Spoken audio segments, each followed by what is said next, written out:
नमस्कार दोस्तों, मैं हूं शंभुनाथ गुप्ता और आप देख रहे हैं न्यूज ऑफ नेशन। आज हम ऐसी शख्सियत से आपको मिलवाएंगे जो बस्ती की रहने वाली हैं और भाजपा नेत्री भी हैं और समाज सेविका भी हैं। इन्होंने बहुत योगदान दिया है समाज में।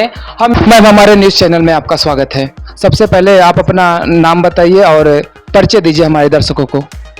मैं प्रीति श्रीवास्तव, आप सभी लोगों को मेरा नमस्कार। मैं समाज सेविका और वर्तमान समय में भाजपा नेत्री भी हूँ। आप लोग के समक्ष में आज कुछ बातें रखना चाहूँगी जो शंभुनाथ जी पूछेंगे। और आप न्यूज़ ऑफ नेशन जो आपका ये पत्रकारिता का चैनल है बहुत ही अच्छा जा रहा है। मैं इधर निरंतर फेसबुक पर और आपका लाइव देखती रहती हूँ। निरंतर आप ऊंचाइयों को हासिल करेंगे, ये मेरा मतलब ये हमारा कहना है। क्या ये आपके उससे मैं बहुत आसान्वित हूँ जिस तरह आप कार्य कर रहे हैं, बहुत मेहनत आप कर रहे हैं। तो इस तरह से जो कोई भी नवयुवक अपने किसी भी क्षेत्र में आगे बढ़ना चाहेगा एक जोश के साथ तो आगे बढ़ेगा। और मेरी भी ये तमन्ना है और हमारा ये प्रयास रहेगा कि आपका ये चैनल आगे बढ़े। मैम, हमारा सवालों का सिलसिला जारी होता है और अब हम आपको आभार व्यक्त करते हैं सवाल पूछने से पहले कि आपने हमारे बारे में इतना दर्शकों को बताया, इसके लिए हम आपके आभारी रहेंगे। हमारा सवाल ये कि जब देश आज़ाद हुआ था उसमें महिलाओं की क्या भूमिका रही?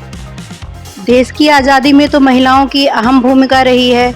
महिलाएं मतलब जितने भी स्वतंत्रता सेनानी या देश को आज़ाद कराने में जितने भी हमारे वीर योद्धा थे, महिलाएं तिलक करके उन्हें भेजती थीं।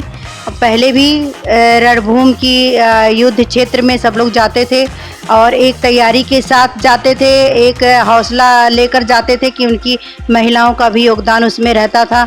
बाकी आप जैसे जैसे लोग आज़ादी की तरफ, देश की आज़ादी, जैसे अंग्रेज़ों का गुलाम जब हमारा भारत देश हुआ करता था तो तमाम वीरांगनाएं हमारे देश की महिलाएं आगे आईं और अंग्रेज़ों के छक्के छुड़ा दिए। आप झांसी की रानी लक्ष्मीबाई का जान ही रहे हैं। हमारे बस्ती ज़िले से रानी ये तलाश कुंवरी जी थी, वो भी बहुत अच्छा उनका योगदान रहा। अपने आखिरी दम तक अंग्रेज़ों के छक्के छुड़ाई। दुर्गा भाभी थी, मतलब बहुत सी, सुभद्रा चौहान स्वतंत्रता सेनानी लेखिका भी रही हैं।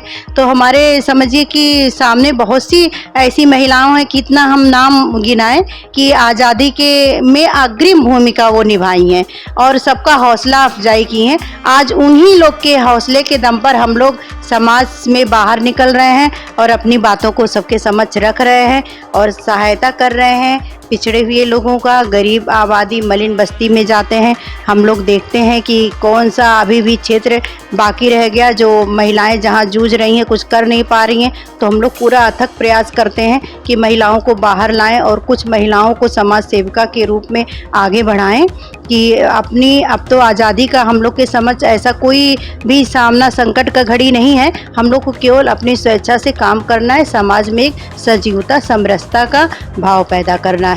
तो हम लोग भी सबके जोश और हिम्मत से अपने जो पहले महिलाएं काम कर चुकी हैं और अपने आप को मतलब ये साबित कर दी हैं कि महिलाएं कहीं से भी पीछे रहने वाली नहीं हैं, तो उन्हीं के जोश और हिम्मत से हम लोग भी आगे बढ़ रहे हैं और कार्य कर रहे हैं। लेकिन मैम, प्रीति जी, आज आपने बहुत अच्छा मैसेज दिया दर्शकों को जो हम भारत देश की आज़ादी में महिलाओं की क्या भूमिका रही। लेकिन आप एक समाज सेविका हैं, भाजपा नेत्री हैं और आपका परिवार भी, कैसे आप मैनेज कर लेती हैं? ये तो देखिए सब ईश्वर की देन है और कुछ संस्कार हैं। हम लोग सरस्वती विद्या मंदिर से पढ़े हैं, तो संस्कार और ये जो अपना धर्म है इसका पालन करने का हम लोग को बचपन में ही सिखाया गया है कि हम अपने घर परिवार को देखते हुए समाज में भी कैसे अपनी अहम भूमिका, अपना योगदान दें। तो हमारे माता पिता भी कुछ समाज सेवी और अच्छे व्यवहार कुशलता हम उनके अंदर देखे थे, तो आगे वो चीज़ बचपन में तो हमें मिला ही, आगे हम उसको अनवरत चलाना चाह रहे हैं कि हमारा भी व्यवहार समाज के लिए हम कुछ कर सकें। तो ऐसा हम अपना व्यवहार बना के रख रहे हैं और चल रहे हैं। बाकी हमारा जब शादी हुआ तो हमारे ससुराल के लोग भी बहुत अच्छे मिले जो समाज में हमको आगे बढ़ने के लिए हमेशा प्रेरित करते रहे। उन्हें कभी भी हम नहीं देखे कि उन लोग के चेहरे पर कोई सिकन हो। हम भाई देर से भी रात में घर आए या कुछ, तो वो लोग मेरे उसको समझते हैं कि हम समाज में एक अग्रिम भूमिका में काम कर रहे हैं। तो हम हमें पूरा सहयोग मिलता है, तो हमें कभी कोई दिक्कत नहीं महसूस हुई। अपने बस्ती ज़िले में भी काम करने में हमें कोई दिक्कत नहीं लग रहा है, क्योंकि बचपन से हमारी जन्मभूमि और कर्म भूमि सब बस्ती ज़िला है, तो हमें कहीं से कोई दिक्कत नहीं आ रहा है। बल्कि कुछ औरतों को ये समस्याओं का सामना करना पड़ रहा है, तो हम उनके घर तक जाते हैं, उनके मतलब गार्जियन से मिलते और समझाते भी हैं कि महिलाएं अगर आगे आकर काम करना चाह रही हैं तो उन्हें करना दिया जाए, कोई दिक्कत नहीं है, हम लोग उनके साथ हैं। प्रीति जी, ये ऊर्जा आप कहाँ से लाते हैं? ऊर्जा तो आता रहता है, उसके लिए माहौल बनाना पड़ता है, और मेन चीज़ होती है अपनी सकारात्मक सोच।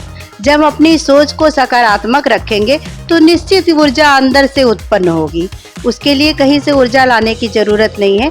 आप स्वस्थ विचार के रहेंगे तो स्वस्थ माहौल अपने आप बनेगा आपके अगल बगल। प्रीति जी, मैंने देखा है सोशल मीडिया प्लेटफॉर्म पे काफ़ी आपकी चर्चा है और लोग आपसे जुड़ना चाहते हैं, आपके साथ सेल्फी लेते हैं, ऐसा क्या है आप में? अब ये तो लोग से आप पूछ लीजिएगा कि हमारे अंदर वो लोग क्या देखते हैं। फिलहाल लोगों के बीच में उतरना, रहना, उनकी भावनाओं को समझना हमें भी बहुत अच्छा लगता है। शंभूनाथ जी, आपसे एक बात ही हम बता दें कि मतलब शहर में कोई कार्यक्रम होता है तो हम सोचते हैं हमसे ना छूटे, मेरे पास समय होता है, हम पूरा मैनेज करते हैं कि हम समय दें, और हम अपने सिटी से, मेन ज़िले से हटकर भी गांव, ग्रामीण क्षेत्र में भी जाकर हम महिलाओं के बीच में उनकी समस्या को सुनते हैं। और कोई भी कार्यक्रम करना होता है तो हम, जैसे तिरंगा यात्रा हमें करना था, 9 वर्ष पर प्रभात फेरी करनी थी, तो हम यहाँ से 20-25 किलोमीटर दूर जाकर करते हैं कि एक अच्छा संदेश जाए कि देखो शहर की महिलाएं केवल शहर तक ही सीमित ना रहकर हमारे गांव में भी प्रवेश कर रही हैं, और वो हमसे मोटिवेट हो, वो भी आगे आएँ और करें, क्योंकि बहुत सी प्रतिभाएं अभी छिपी हुई हैं महिलाओं में। हम देखते हैं ज़िले से बाहर में बहुत सी महिलाएं ऐसी हैं जो किसी वीरांगना से कम नहीं हैं, लेकिन वो अभी इस पटल पे नहीं आ पा रही हैं कि वो सबके समक्ष अपने आप को प्रस्तुत कर पाएँ, लोग उनको जाने और देखें। तो मेरा काम इसी पे अनवरत चल रहा है कि महिलाओं को हम आगे बढ़ाएं। प्रीति जी, जैसा कि आपने बताया कि आप एक समाज सेविका हैं और महिलाओं की समस्याओं को दूर करती हैं। आज मैं जब इंटरव्यू लेने के लिए आपके पास आ रहा था तो रास्ते की सड़क बहुत ही खराब है और आप भाजपा नेत्री है, आपकी सरकार है, क्या आपने इसके लिए कुछ किया?